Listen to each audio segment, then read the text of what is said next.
Hello all. Well, I figured I'd make a video showing this. It's kind of a two-part video type deal where I'm showing off the new setup I've got here. This is a Technics. It's direct drive, so it doesn't have a belt.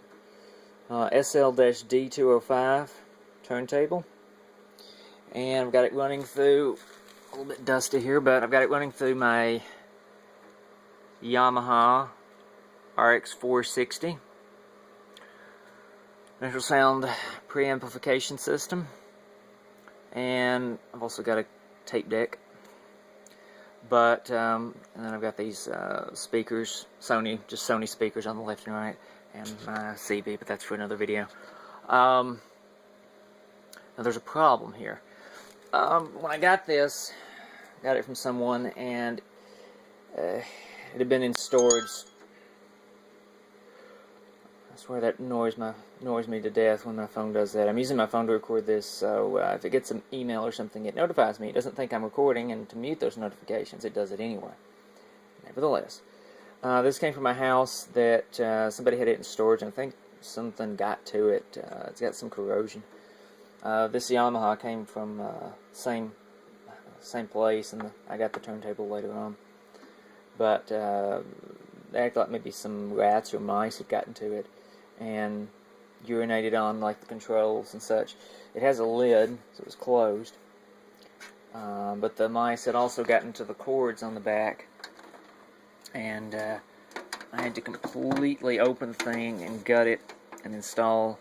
I apologize for my mess back there, but I did install a new cable. I also installed a grounded cable, but it doesn't really do much good as far as the grounding to the amplifier, because I don't have a way to ground this out. But at least now they're both grounded. The stereo, excuse me, does not have a ground. It's just a two-prong, so at least now they're all kind of grounded together, because I did connect this to a point on the chassis.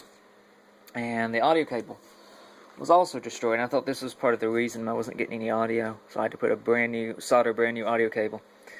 This is unamplified, so it just went straight to the connections on the needle there, or the cartridge there.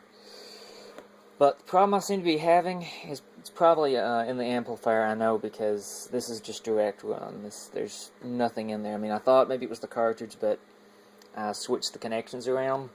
I switched the left and right channels, and the problem persisted. So if I took the left channel and put it on the right input of the Yamaha, I would still get problems where I'd get like extra harmonics with this right speaker. Let me see if I can cue the record up here. It's the one I used, one of the ones I have here, but I have plenty.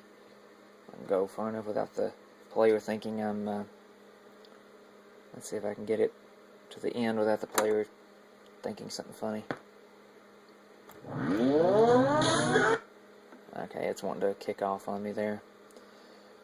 It's got an auto stop mechanism that's kind of funny as well. I've got to look at it. It wants to continually try to return the needle to the arm position. I don't know if it's a sensor problem, but it will lift the needle up. It will continue lifting it up. Well, that time it didn't. But a lot of the times it will, and it could be the weight. Maybe there's not enough weight here at the end of the sensor. But nevertheless, try to cue it up here and get it to a spot in the record so that there's not a lot to have to be played. Okay, make sure it's in 45. Has good audio response. Got it in direct. And if you've seen these, the receiver's not long enough to support the whole player, so I've just got a piece of plywood here, OSB. But let the record finish here, and then you'll hear at the end when there's nothing playing. The bass response on this speaker is just horrific, and it gets even worse if I put the speaker next to the chassis. Anything that kind of, let's see if it'll do it now.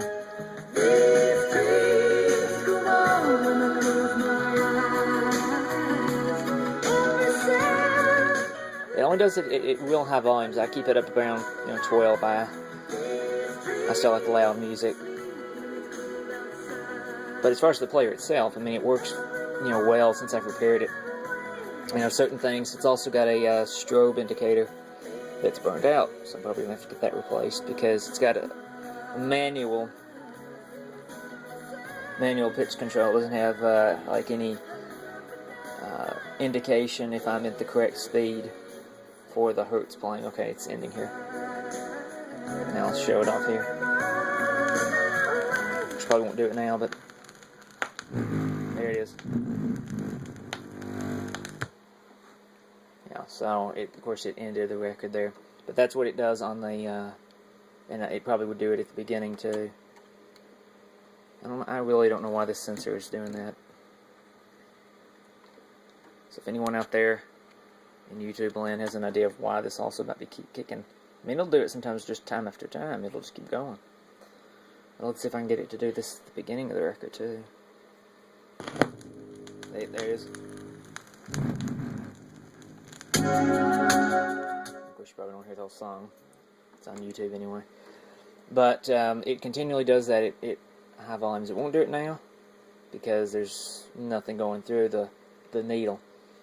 But it's got some screws on the inside right where the preamp comes in. I don't know if that's turned up too high. This was also in the same home that the rats were in. This had been in storage as well. And so I don't know if the rats could have gotten to this, because there is a lot of like feces on the top of this. Unfortunately, I cleaned it the best I could, but I'm surprised it still works. I mean, the tuner side of it works. I know, like 80s and country. Strange, huh? But the tuner works fine. The auxiliary, it has an auxiliary on it, and a CD. Focus. CD and auxiliary, but if it has to do with the phono preamp, it just goes nuts. I don't know. It's almost like the best thing I can attain it to is like if you've got a microphone and you turn it way up. Of course, this basically is like a microphone. It amplifies the sound. So, if I turn it back to phono, this may not be the right thing. So, but if you touch it, it kind of comes through just like any mic would. You hear the kind of the noise that it's making there. But now I don't know if I ran it through channel B. I've yet to try that.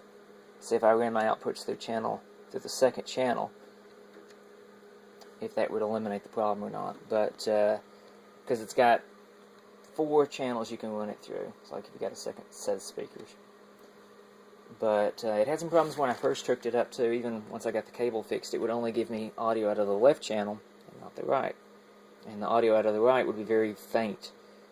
And I kind of tapped on this. I thought, okay, if it, could it be a cartridge problem? I guess it still could be, but the thing is, it follows. The problem follows even when I switch the jacks around. If the problem was something within the cartridge, you'd think it would stop when I switch the inputs around, but it doesn't. So that's where I'm at now. And overall, I think the player is very. It's a Technics, so I mean, enough said, really. It's got a true weight system, anti-skate system. It's got a this is aluminum. It's got an aluminum shaft here to hold the needle in place. So call this like a tone arm. Maybe using the wrong terminology, but this is all aluminum as well, metal, chromed. It's got a replaceable cartridge mechanism. It's got the stock